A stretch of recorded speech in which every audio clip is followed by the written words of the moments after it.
Hiya! This might be the quickest video I have ever filmed because, as you guys know, your girl stays hustling and I need to eat dinner. And how much time do I have? Yeah, I need to eat dinner and get myself ready for job number 2.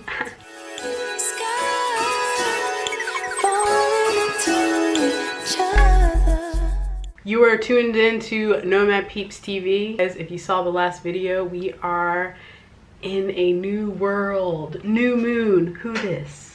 We are going to be doing a fun video today. This video idea comes from Mimimina. She's another YouTuber here in Korea, and she came up with this awesome list as the Black Girl in Korea tag. I've never done one of these tag videos before, but it looks like fun. It's just answering some questions, so that's what I'm gonna do on here. So let's get into it. Number 1, is your hair natural or relaxed? Number 2, do you wear your hair out or mainly protective style? So since I've been here in Korea, I've only had it braided actually by Mina, because she's also another side hustler. She did my hair, I guess it was over the summertime.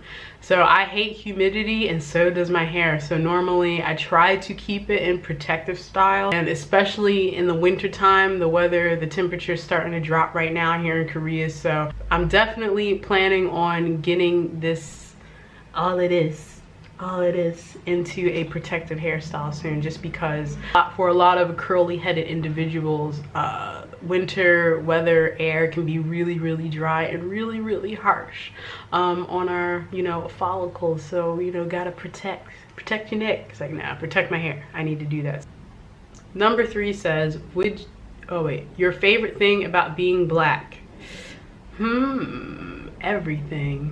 Everything, baby. Like, I love everything about being Black, and it wasn't always that way. I know for me, when I was younger, it took a long time for me to actually like and love my hair and understand my hair, how it grows out of my head.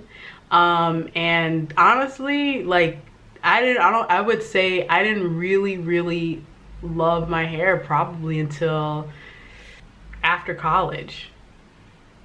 After college is when I finally was like, oh, I love it. Like, I wouldn't have it any other way. Like, I don't even want to straighten this shit. I rarely straighten my hair. So yeah, and that wasn't that long ago. Like, it's just now. It took me getting into my mid-20s to finally like embrace my hair. So it's pretty crazy, isn't it? Oh, and I love my lips. That's my favorite thing. I absolutely love my lips. Like, I'm like, yes, I'm one of the chosen ones to have lips like this. Like, that's the one thing, even from a young age, I've always loved my lips. Like, for real, look at this Cupid's bow. Look, I got like the little Rihanna Cupid's bow going on. Perfect, that shit's perfect. When do you feel you're blackest? Around family, friends, or white people? Damn,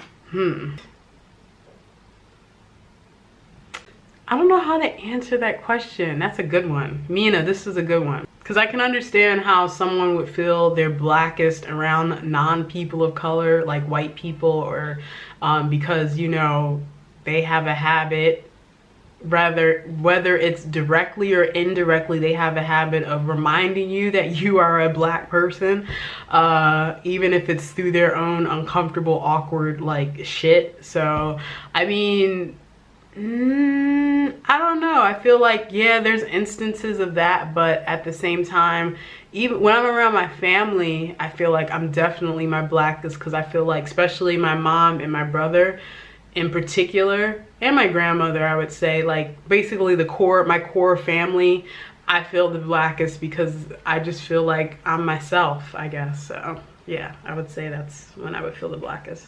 Number 4, ooh, would you or have you ever dated a Korean guy? I've never dated a Korean guy.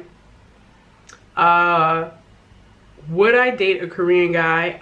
I would say I would. I'd be open to it. Because I'm like, just in general, I feel like I'm for the most part open to dating whoever. And I gotta word this carefully because we could go down a whole little rabbit hole of you know, talking about biases and preferences and stuff like that. But short answer, I've never dated a Korean guy. I would, but of course, look, there's only, I don't know, it's the cultural thing I think would be the difficult part. But you know, at the same time, I do know a Korean guy who is like the most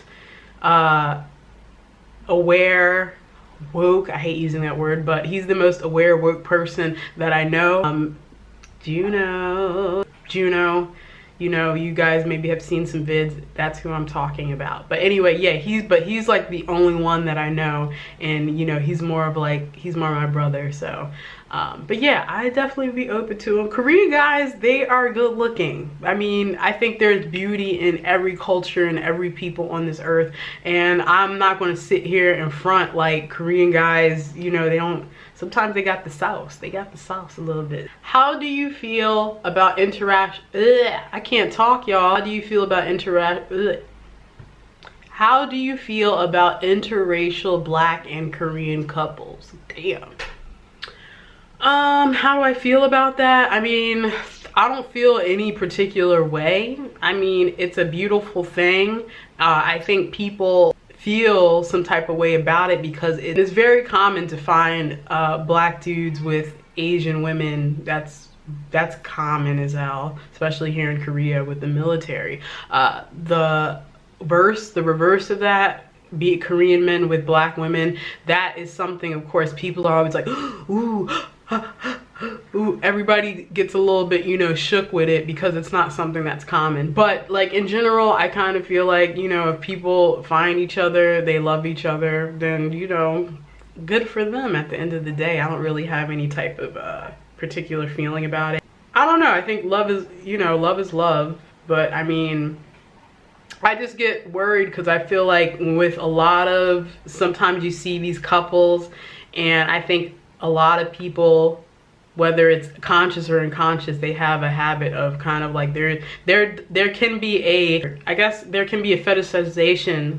See, there's that word. There can be a fetishization of you know, even interracial couples and stuff like that, especially, you know, how they're even with interracial kids, that like people are like, oh my god, they're the most beautiful in the world, and it's like, you know, that whole thing. So I kind of like don't get too caught up in that because it's like, you know, I'm minding my business. I am trying to drink water, stay hydrated, mind my business. So that's that.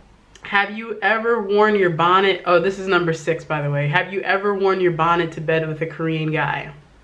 Well, considering I just said I've never dated a Korean guy, we can just go on to the next question. Number 7, what's the most annoying or funniest question you've been asked about your hair here? The typical questions. I think this is just across the board of non-Black people. They'll ask things like, is it real? Does it take a long, when I have my hair in braids, does it take a long time? Those are the main, I feel like those are the main ones. Number 8, what Black celebrity have you been compared to in Korea? I haven't really been compared to any. I have to say, I don't think I've been compared to any Black celebrities in Korea.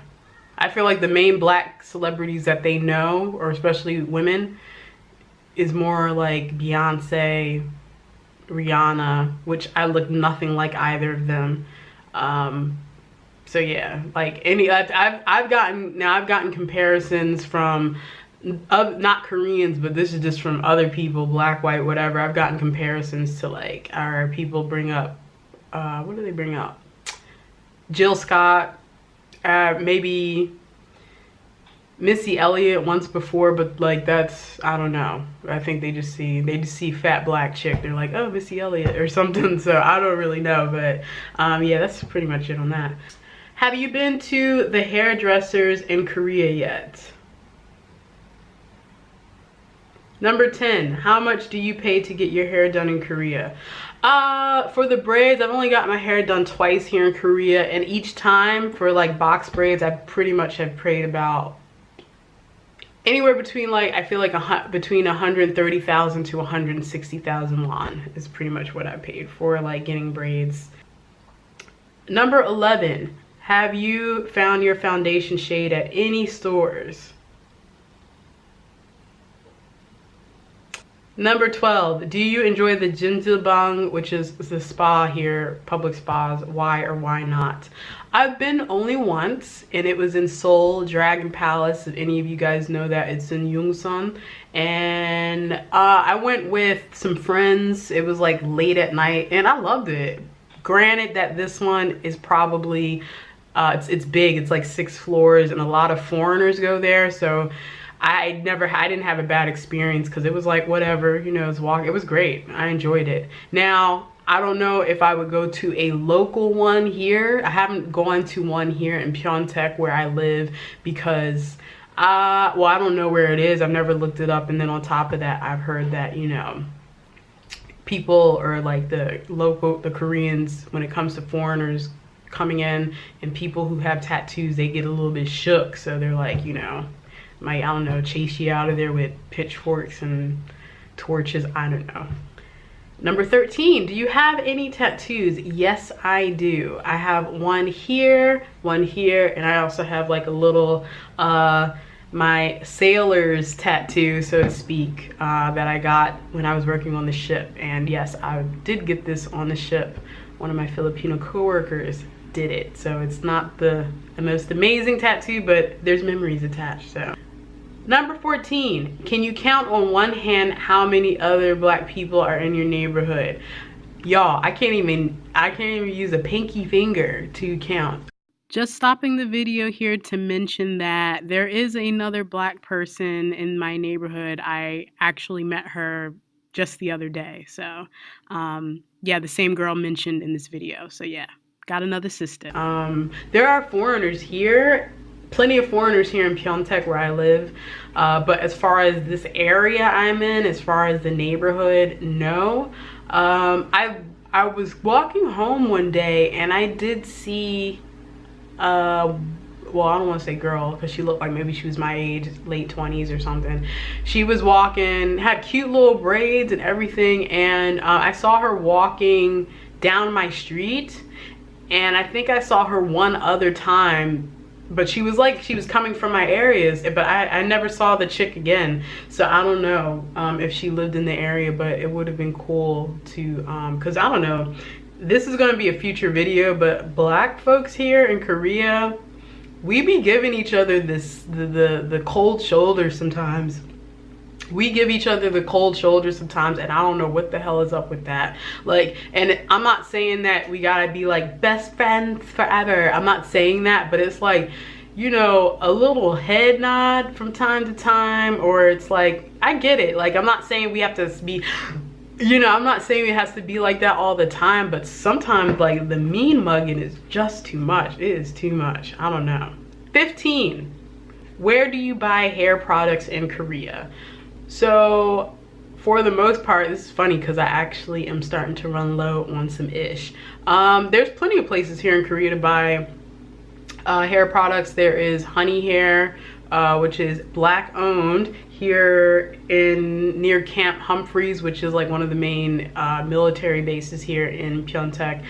So there's like, I think there's a shop over there. There's plenty of places in Itaewon and Seoul. And I think there's like what's that one website, the online website called iRock. I haven't gone to any of these places yet or purchased anything. So if I need to, I know I could just go there and like get what I need.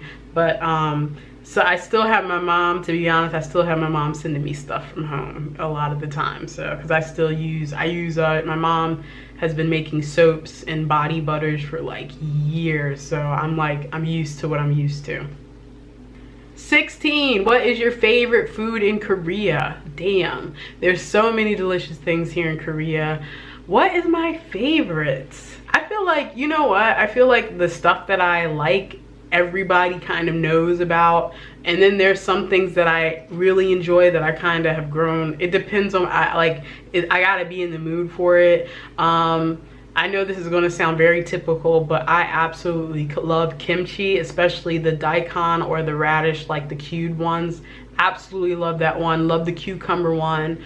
I love banchan. Oh my gosh, I feel like actually banchan's probably like my favorite. So whenever you go out for Korean barbecue, or anytime you go out anywhere, a lot of restaurants, they bring out what they call the side dishes. Yeah, I love that ish. I love banchan because sometimes that stuff, that's usually the most banging, and half the time when I go out to eat with friends, we're always ordering more. Like, we always end up doing 2 rounds of the banchan, please. So yeah, that's probably my favorite. Of course, honorable mentions goes to tteokbokki. Korean fried chicken is not something that I eat all the time, but when I do, when I'm in the mood for it, it's banging, really good, of course. I mean, to be honest, I pretty much eat everything. Oh, another thing that I never had until I came here to Korea is like the acorn jelly salad. It's like, oh, what is it? It's like, I don't know how to describe it. It's like a jelly made from acorn starch. And then they set it, and usually they'll cut it. Sometimes they'll cut into strips, or they'll cut into chunks, or like cubes, squares, and they mix it with like nori, sesame oil, sesame seeds. Sometimes there will be like some vegetables like julienne, and they make like a salad. It's so good. I really like that one. What's your zodiac sign, and what do you believe that means for you? Dang, I know like everybody's in, like, there's like a resurgence happening right now with like astrology and horoscopes and zodiac signs. And oh yeah, I knew you was a Taurus, or I knew you was a Libra. Yeah, girl, because you know, because Tauruses, they be like, and all this stuff. I know there's like all this stuff, and to be honest, my knowledge only went as far as my own, which is I'm a Leo. I know Leos are supposed to be, I'm bad, go-getters, or they're supposed to be very kind of, it's like a fire sign, right? Somebody correct me. Yeah, I think they're like fire signs, so I don't really know. I'm kind of don't. I think I know what it means, but it's like, or they're like outgoing, they speak their mind. I think, are they loyal? I think they're loyal, because I know I'm loyal. I'm loyal as fuck. Yeah, so they're supposed to be all these things. I feel like they're like the best friend you could ever have, which I do believe. See, now I'm starting to feel myself. I'm like, I definitely believe that Leos are probably the best friend you could ever have, and if you fuck them over, you can say goodbye. I think that's part of it, which is also true. So y'all should fuck with me. Fuck with me. What do I believe that means for me? Yeah, I believe that means that, yeah, you should fuck with me. I don't know. Okay, and the last question. What do you miss most from back home? I miss the thing that I miss the most from back home. I miss my peoples. I miss my brother. I miss my mom, my grandmother, my dad. Basically all of my people, like my friends, and you know, that's pretty much it. It's not even like, I can't even say like there's a particular food that I miss or anything like that, because like I said, the US hasn't been my home for quite some time now. To be honest, I've been missing Melbourne hella hard lately. I don't even know what's up with that, but it's like, I've been really it's been on my brain. I've been missing it something fierce. So, I mean, I kind of feel like I miss that. And the thing I miss about that is like the lifestyle, and just the city. I actually miss the city. It's the first time I can say I've actually missed a place. Whereas when it comes to the US, I miss my family, I miss people more than I miss the actual place of the US. So I wonder what that means. Yeah, so this was the Black Girl in Korea tag. This was fun. Thanks, Mina. Shout out again to Mimimina. You guys go check out her YouTube page. I'll leave a link down below. Yeah, thanks for watching. I hope this was fun to watch, and yeah, I will see you peeps later. Later.